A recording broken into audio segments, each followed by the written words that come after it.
Your brain does not defy the laws of physics. Everywhere in your brain are neurons that are firing. All of those neurons are made up of proteins, and all those proteins are made up of atoms, and none of those atoms can violate the laws of physics. So every single thought that you have is an extension of a neuron firing. So now when we're talking about depression, I want you to think about it with this model. Mental illness is not just one thing. We need to split it up into 3 organs. We have your brain, where all your neurons are sitting. Then we have your mind, where all your thoughts are hanging out, and then we have your person. This is you. Does that kind of make sense? Let's say I'm Phineas Gage, and a giant railroad spike shoots right through here and nails my limbic system, completely separates it. That's going to affect my mind, because my mind and all my cognitive faculties are seated right here in the biology of my neurons. So when that goes, my ability to regulate my emotions changes. I've uncontrollable emotions, which is going to change how I operate as a person. Picture this computer. So inside of my computer, I evolve my hardware. Think about that like it's my brain. And then over here, I have my monitor with all my software. This is like my mind. And me operating the computer, that's the person. Let's say this starts overheating, the fan is broken.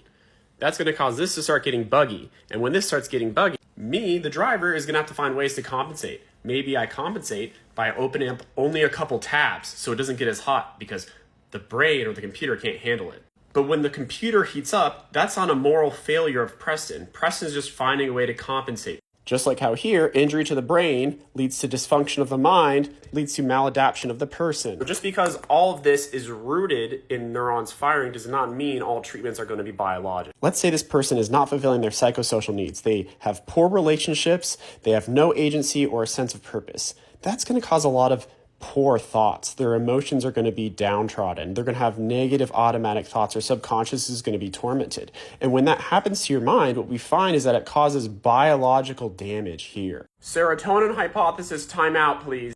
Oh, it's just a chemical imbalance. You just need a little bit more serotonin. We can boost your serotonin and that will help. Treating depression is not repleting deficient serotonin. Just because Tylenol helps me with the pain does not mean I have a Tylenol deficiency.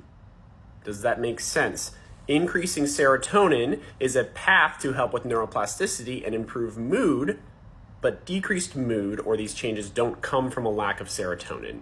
It's just the road to success, but it wasn't the path to failure. Glad we could clear that up. This is why depression is so complicated. What if I had a stroke that caused a lot of damage to my neurons here, which didn't allow my mind to access its senses or its emotions in the same lucid way it used to? This is going to change my personhood fundamentally, which could lead to depression.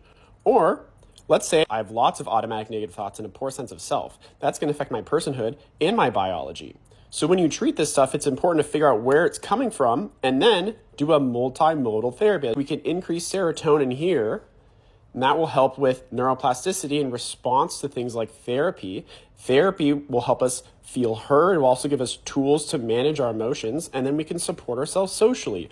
All of this stuff works together to be the most effective thing possible. It's the same syndrome that comes from different places. Because that person who's depressed from unmet psychosocial needs, if we just met their psychosocial needs, their depression would likely alleviate. Maybe it wouldn't completely, but it would do a lot more than just throwing Prozac at someone who lives under an overpass. And on this app, all the time, I see people fighting in one camp or the other. Oh, you don't need meds, you just need to touch grass. Well, touching grass would be helpful. But meds are also helpful. All of this stuff is affecting all of it. Oh, you don't need meds, you just need therapy. Well, both will help, dude. And so will getting a dog. And this isn't profound either. This is just the bio-psycho-social model, which is what we pretend to use every time. It just doesn't always pan out that way.